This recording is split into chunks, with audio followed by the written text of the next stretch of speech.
Welcome to Pindar Poetry. We hope you learned something new. You start by preparing materials and making the first mix. Use a clean surface and squeeze equal parts gouache jelly and thin medium. This improves spread and adhesion. Then add 0.5 1 teaspoon water. Too much thins opacity, too little prevents smooth blending.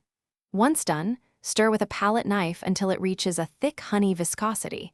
Test on scrap paper to confirm opacity and flow. This first mix sets the foundation, so take a moment to refine texture before painting. You now build color and texture by layering. Lay a thin base layer and let it tack for 5–10 minutes.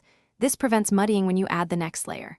For soft blends, keep a slightly damp brush and work quickly along the wet edge. Lift excess with a paper towel to control highlights. Once layers are dry to the touch, sand lightly or scumble a diluted layer to unify texture. These controlled passes increase depth while preserving gouache's matte finish. You finish by sharpening details and protecting the piece. For crisp edges, switch to a stiffer brush and slightly thicker gouache mix.